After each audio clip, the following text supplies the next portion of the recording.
একবার জেনা করেছো, তোমার কাঁধের উপরে 100 বেত্রাঘাতের শাস্তি ঝুলে আছে এখনো, এবং 1 বছরের নির্বাসন তোমার জন্য ঝুলে আছে। সূরা নূরের 1 থেকে 4 নম্বর আয়াত পড়ে দেখবে। আর যারা বিবাহিত ব্যক্তি, যে দেবর ভাবি জেনা করেছেন, দুলাভাই শালি জেনা করেছেন, হ্যাঁ, এই প্রতিবেশীর স্ত্রীর সাথে জেনা করেছেন, অমুক কর্মকর্তার স্ত্রীর সাথে জেনা করেছেন, আপনারা পৃথিবীতে বেঁচে থাকার অধিকার হারিয়ে ফেলেছেন।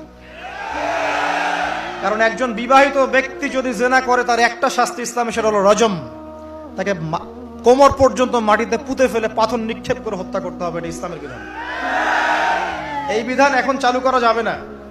এই বিধান এখন পৃথিবীর কোথাও আছে বলে আমাদের জানা নাই। হয়তো অল্প কিছু জায়গায় থাকতে পারে, এটা আল্লাহর ইচ্ছা। বেশিরভাগ জায়গায় এইসব বিধান নাই, কিন্তু আল্লাহ পাকের আসমানে এই বিধান আছে। জমিনে এইসব বিধান নাই ঠিকই, বাট আল্লাহ পাকের আসমানে এই বিধান আছে। মৃত্যু হয়ে গেলেই শাস্তি ভোগ করবে যদি তওবা না করে মারা যায়। তবে যদি আপনারা তওবা করেন, এই শালি তুমি যদি তওবা করো, দুলাভাই যদি তওবা করে, এই দেবর যদি তওবা করে, ভাবি যদি তওবা করে, আল্লাহ পাক রাতের অন্ধকারের তওবা আল্লাহ পাক কবুল করতে পারেন। কিন্তু একজন বিবাহিত ব্যক্তি যদি জেনা করে ফেলে, নাউযুবিল্লাহ, যে দেবর ভাবি শালি দুলাভাই তোমরা শোনো, যদি বিবাহিত কোনো ব্যক্তি জেনা করে ফেলে, সে যদি খাস তওবা করে আল্লাহ পাকের কাছে, আল্লাহ পাক যদি তার সমস্ত গুনাহ মাফ করে দেন, তারপরেও যদি তার এই মামলাটা ইসলামিক কোর্টে চলে আসে, তাহলে তাকে রজম করতেই হবে, বেঁচে থাকার অধিকার নাই। আমি দলিল দিচ্ছি, শোনেন। নবী সাল্লাল্লাহু আলাইহি ওয়াসাল্লামের একজন সাহাবী, মহিলা সাহাবী, তিনি পাপ করে ফেলেছেন। কি করেছেন? জেনা করে ফেলেছেন। বিবাহিত ব্যক্তি ছিলেন। নবীর কাছে এসে বলছেন, ইয়া রাসূলুল্লাহ তাহিরনি, আমাকে পবিত্র করুন, আমি অন্যায় করেছি। নবী সাল্লাল্লাহু আলাইহি ওয়াসাল্লাম বলছেন, মুখ ফিরিয়ে নিচ্ছেন, একবার ডান দিকে মুখ ফিরাচ্ছেন, একবার বাম দিকে মুখ ফিরাচ্ছেন।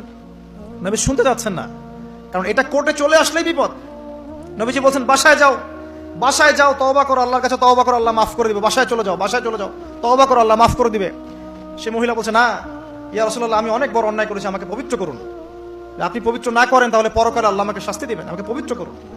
নবী সাল্লাল্লাহু আলাইহি ওয়াসাল্লাম বললেন, বাসায় যাও, তুমি গর্ভবতী হয়েছো, হ্যাঁ, বাচ্চা খালাস করো, তারপরে এসো, তোমার বিচার করে দেওয়া হবে ইনশাআল্লাহ। সেই মহিলা বাসায় ফিরে গেল, তওবা করতে থাকলো, তার গর্ভের সন্তান বড় হতে লাগলো। এক পর্যায়ে সন্তান জন্ম হলো। সন্তান জন্ম হওয়ার পর সে এসে বলছে, ইয়া রাসূলুল্লাহ, এই যে কোলের বাচ্চা, এই যে 3 দিন আগে 4 দিন আগে হয়েছে সন্তান, আমাকে এখন পবিত্র করে দিন, আমাকে শাস্তি দিয়ে পবিত্র করুন। নবী সাল্লাল্লাহু আলাইহি ওয়াসাল্লাম বাচ্চাটিকে তাকিয়ে বলছেন যে এই বাচ্চাকে দুধ পান করাতে হবে। এবার তিনি নবী সাল্লাল্লাহু আলাইহি ওয়াসাল্লামকে বলছেন, ইয়া রাসূলুল্লাহ, এই যে আমার বাচ্চা এখন রুটি খেতে পারে, আমাকে এখন পবিত্র করুন। নবী সাল্লাল্লাহু আলাইহি ওয়াসাল্লাম একজন মুসলিমকে বললেন, এই বাচ্চার দায়িত্ব কে নিতে পারবে? একজন মুসলিম সাহাবী বললেন যে আমি নিব ইয়া রাসূলুল্লাহ। তখন তার হাতে বাচ্চাকে সুপর্দ করা হলো। বাচ্চাকে সুপর্দ করার পর এই মহিলাকে নিয়ে যাওয়া হচ্ছে, এবং সাহাবীকে বলা হলো, অন্যান্য সাহাবীদেরকে বলা হলো, তোমরা এই মহিলাকে নিয়ে যাও, নিয়ে গিয়ে রজম করো, অর্ধেক মাটিতে পুঁতে ফেলে পাথর নিক্ষেপ করে হত্যা করো। এবার সাহাবীরা এই কাজ করছেন। খালিদ বিন ওয়ালিদ রাদিয়াল্লাহু আনহু, বিখ্যাত বীর সাহাবী, তিনি তখন মুসলিম হয়েছেন এবং অনেক যুদ্ধের নেতৃত্ব দিচ্ছেন। তিনি একটা পাথর নিক্ষেপ করেছেন।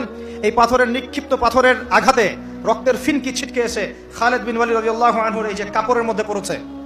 তখন খালিদ বিন ওয়ালিদ রাদিয়াল্লাহু আনহু তিনি বলছেন, ছি, আমার কাপড়ে একজন ব্যভিচারী নারী রক্ত পড়লো, এরকম একটা স্টেটমেন্ট তিনি করেছেন।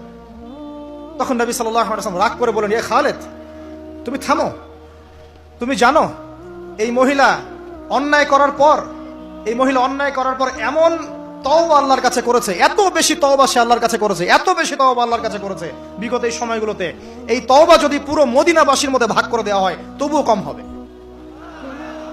এবং সেই মহিলা এখন জান্নাতে আছে, জান্নাতে নদীতে সাঁতার কাটছে ইনশাআল্লাহ। আমি বুঝাতে পারলাম কিনা? এই মহিলাকে আল্লাহ পাক মাফ করে দিয়েছেন, তিনি জান্নাতে আছেন ঠিকই, দুনিয়াতে তার বিচার নবীজি করেছেন। তারপরেও আমি কি বুঝাতে পারলাম যে বিবাহিত ব্যক্তি ব্যভিচার করলে কিরকম শাস্তি হবে? এরপরেও যারা এখন ওই জেনার অপরাধে লিপ্ত আছেন, অবিবাহিত হন আর বিবাহিত হন, আল্লাহর ওয়াস্তে আজকে গভীর রাত্রে গিয়ে তওবা করবেন, রাত্রেবেলা ওযু করবেন, জায়নামাজে দাঁড়াবেন। তোমরা কি মনে করো যে গার্লফ্রেন্ডকে নিয়ে হোটেলে রাত কাটানোই জানা?